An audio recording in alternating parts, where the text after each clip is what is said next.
Bien, seguimos amigos televidentes, llegamos al segmento final de Agenda Económica. Yo quería hacer un planteamiento, le quiero tirar como una propuesta. Nosotros creemos que con el tema del Banco Central vamos a tener que ser creativos con el cuasi fiscal y con los certificados que están bajo ese monto.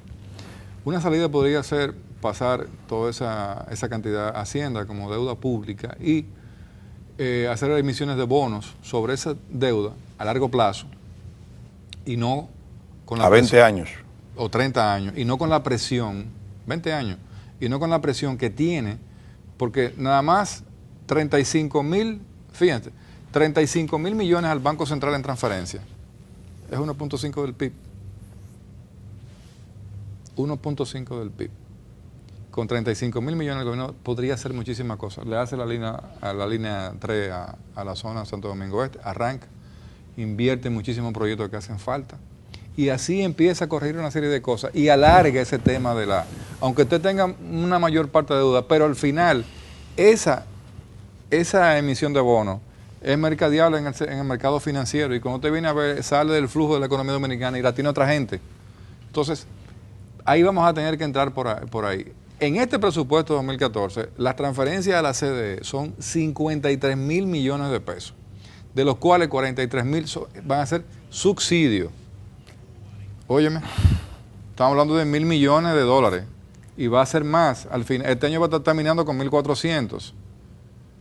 Entonces, y los 10.000 restantes, gasto de capital, ahí está incluido mejoramiento de líneas de transmisión y los 150 millones que se va a llevar este año para arrancar las plantas a carbón. Que conste que el día 8, que es ya, perdón, es el viernes, es pasado mañana, se abre el sobre económico con la propuesta económica y ya se sabrá quién va a ganar la licitación. Pero ese sobre económico tiene algo que no conoce el Estado Dominicano y que tampoco lo conoce Luis Reyes en presupuesto, que es la oferta económica que va a decir, yo la construyo con estas condiciones financieras.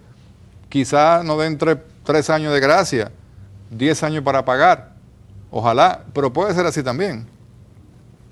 Bueno. Entonces, toda esa realidad, cuando usted viene a ver, fíjese que 1.000 millones para impuestos sombra, 1.500 millones para Senasa, que está técnicamente quebrada, y han armado un lío. No, que superintendencia, pero es que es así. ¿Por qué? Porque Senasa no puede con un régimen contributivo, que hay un per cápita, pero no puede mantener con el contributivo el subsidiado que no paga per cápita. José Manuel, ¿cuánto hace de la crisis bancaria?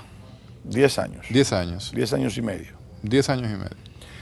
Este 2003, programa, 2003, 10 años. Este programa que salió en febrero del 2006 al aire. Nosotros desde que salió este programa habíamos dicho que, y voy a mirar a la cámara porque estoy hablando contigo, pero voy a mirar a la cámara. Nosotros habíamos dicho en el febrero del 2006 que este problema de la crisis bancaria que explotó en el año 2003 lo íbamos a tener nosotros pesándonos en la espalda por muchos años. Cuando se hablaba mucho de eso, yo recuerdo que las contestaciones de la parte contraria, José Manuel, era, pues yo te tienen 2 años gobernando, ya el PLD y al presidente Leonel Fernández no le luce seguirle echando la culpa a esa crisis bancaria. Ajá, y yo decía, así va a tener que ser, porque no solamente los gobiernos sucesivos van a tener que recordar esa crisis, porque precisamente ese déficit clasificado lo vamos a seguir pagando el pueblo dominicano. No es que se están agarrando de eso para cubrir sus faltas, no, faltas cada gobierno tiene. Lo que no es posible decir, olvídense de eso, porque ahí es que está el problema del dominicano, que el dominicano tiende a olvidar, tiene memoria corta. Y este déficit clasificado nos va a llevar a tener memoria larga. Porque fíjese cómo está José Manuel ahora hablando de ideas futuras o posibles para ver si nosotros le quitamos esa carga al Banco Central, que no es justo que la siga teniendo. Y al gobierno a nivel de presupuesto. Y al mismo gobierno dentro del presupuesto. es dando Porque, una solución a largo plazo sin que sea el Banco Central que se encargue, que no debe ser el Banco Central que porque se encargue de eso. algo para explicarle, escúchame Ezequiel. Sí. Si ese déficit clasifical no pasaba a presupuesto, que es una carga para el Estado, el problema iba a ser mucho mayor, porque entonces el Banco Central iba a tener que seguir emitiendo certificados, incrementando la masa de los certificados, pero al mismo tiempo dándole a la maquinita.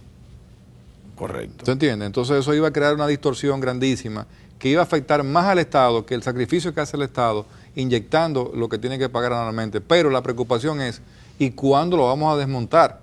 O sea, ¿cuándo lo vamos a empezar a achicar hasta llegarlo a cero? ¿Cuándo? Eso va a durar 20 años si no tenemos una medida creativa de tesorería, de creación de un instrumento financiero que resuelva eso por plano. De todas maneras, nosotros de presupuesto sí, de presupuesto tenemos que seguir hablando, más ya sea antes de que llegue nos visite y comparezca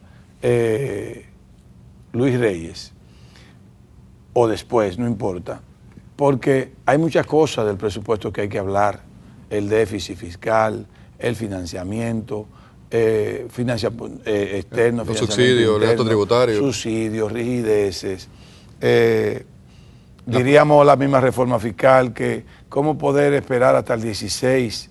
Yo siento que nosotros debemos tener una reforma fiscal integral en el 2014, claro ya sí. Seria, correcta, claro que, sí. que cree equidad fiscal, que cree formalidad económica.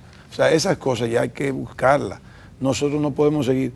Esto, y ustedes verán, nosotros vamos a hablar más adelante también del asunto de la sentencia. Ustedes van a ver cómo esa sentencia invita a la formalidad económica también. O sea, hay muchas cosas que hay que hacer en este país.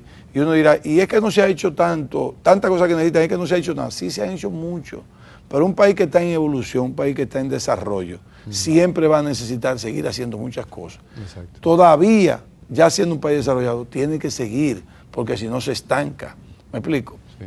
Mira, hay tres cosas que no podemos dejar de pasar el día. Hoy El Día de la Constitución. Hoy es el Día de la Constitución. Es un día importante para la nación, el respeto y el reconocimiento a la ley sustantiva de la nación y sobre todo en un momento como este en donde la ley sustantiva está siendo objetada por la sentencia por un grupo de personalidades, entre comillas, que han vivido de ONGs y que hoy en día quieren que la Constitución se doble contando con una Corte Interamericana que nunca ha sido ratificada en el Congreso de la República, que supuestamente tendría autoridad sobre la Constitución, sobre la Suprema y sobre el Tribunal. Bueno, la decisión del Tribunal es irrevocable. Pero es una sentencia irrevocable. Ese grupo dijo ayer que la Corte está por encima de la sentencia y no es así, porque ese acuerdo nunca fue ratificado en el Congreso de la República. Y además dicen que ese tribunal no tiene competencia en el momento mismo en que evacúa una ley inconstitucional. Eso es lo que ellos tienen que decirle a los que le han estado financiando todos los proyectos. Pero déjame decirte algo, yo no quisiera como que para un programa futuro sí lo vamos a hacer, pero en este programa, sobre todo de los días de la Constitución, nosotros no hemos peleado ni hemos discutido ni defendido esta sentencia, basado en que nosotros queremos tener siempre un nacimiento que diga dominicano. Eso no es necesariamente, no deja de ser importante, porque para mí es importantísimo llamarme dominicano. Pero este es un mundo ya cosmopolitan. Sí, pero el asunto no es ese. El asunto es que cuando quieren festinar, satanizar la sentencia, en el sentido de que de xenofobia, de gueto, de apartheid, de racismo, de nacionalismo cerril. Cuando se habla de todo eso, es para ocultar realmente intereses particulares, que es lo que dice José Manuel. Ahora, ¿qué buscamos nosotros en agenda económica?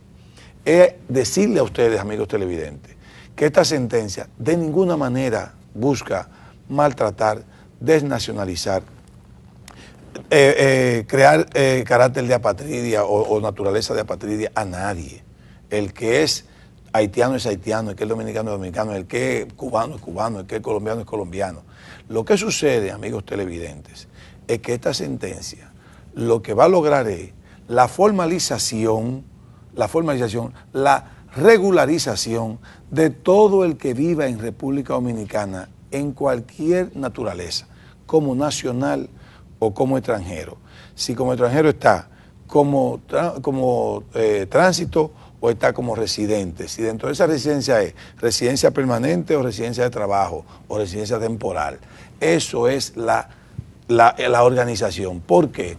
A partir de que esos haitianos, a los que se están defendiendo, como si esto fuera una sentencia en contra de haitianos, que no es así, es a favor no solamente de los haitianos, sino de todos los extranjeros. Pero vámonos con los haitianos nada más. Si aquí hay 200.000 haitianos que están de manera irregular, ellos dicen que son 656.000. Bien, mientras más, mejor. Mientras más haitianos estén en esa condición, mejor. Porque a partir de esa sentencia tendrán dos cosas: o su nacionalidad real, si le corresponde, o su residencia. O su permiso de trabajo. Exacto, su residencia de trabajo. ¿Por qué? Porque a partir de ahí van a tener que cotizar en la tesorería de la Seguridad Social. Y los que lo contratan van a tener que aclarar también su situación laboral. Tienen que darle un tiempito más, porque este programa no se puede terminar así, porque entonces después crea la idea, se queda vacía. Van a tener que los empresarios, los patrones, que emplear a esos haitianos de manera formal, darle lo que les corresponde. A partir de ahí se convierten en entes más productivos, más cotizantes, más consumidores, pero también los dominicanos no tienen esa competencia desleal que se crea a partir de que cuando un haitiano que es irregular o que no está documentado tiene que coger un empleo por debajo del sueldo, 4 o 5 mil pesos mensuales, y a partir de ahí todos los empresarios, pequeños y grandes, tendrán que emplear y pagarle de acuerdo a capacidades. Y a partir de ahí esos haitianos, que muy bien tú decías, que se están alfabetizando en el programa Quisqueya Aprende Conmigo o Contigo, a partir de ahí podrán ir a Infotep y se podrán capacitar en diferentes áreas. ¿Para qué? Para poder buscar mejores empleos y no solamente conformarse con vender guineos en los semáforos o vender tarjetas de teléfono o hacer cualquier cosa en cualquier sitio, en una casa, precisamente para que puedan tener mucho más formalidad. No es sencillamente que creando la patria o desnacionalizándolo. Esa es la campaña mediática que tiene la comunidad internacional y lamentablemente ayudado por un grupo de dominicanos que lo que están es cogiendo dinero, aunque poquísima gente. No es así, sencillamente lo están haciendo por una solidaridad en el sentido de que lo estamos maltratando. Aquí no se maltrata a ningún haitiano ni ningún extranjero. Eso es cierto. Mira, dos cosas, y este es un tema que vamos a continuar porque vamos a explicar ya en el final, en programas adelante, los efectos económicos posibles y futuros de la sentencia. Correcto. Que es algo de lo que queremos hablar y vamos a transparentar. Es un compromiso de y no lo han tocado. Dos temas rapidito, medio minuto. Un gran reconocimiento a las 40 universidades que le dieron un honoris causa al Patricio Juan Pablo Duarte en el Bicentenario. Sí. Mejor no podía ser. Y por último, felicitar de manera muy expresa al CONEP en su 50 aniversario, tanto al presidente Manuel Díez como a doña Ligia Bonetti, presidenta de la Asociación de Industria de la República Dominicana, que contaron con la presencia del presidente de la República ayer martes. Nuestras felicitaciones, y creo que la presencia del presidente busca establecer el pacto sector privado, sector público, para propiciar un canal de comunicación abierto. Exactamente. Gracias, amigos televidentes, muy buenas noches. Ezequiel Molina Lizardo y quien les acompaña, José Manuel Andado, con ustedes, como siempre, en Agenda Económica, el programa. Que la pasen bien, muy buenas noches y que Dios la bendiga. Hasta un próximo programa.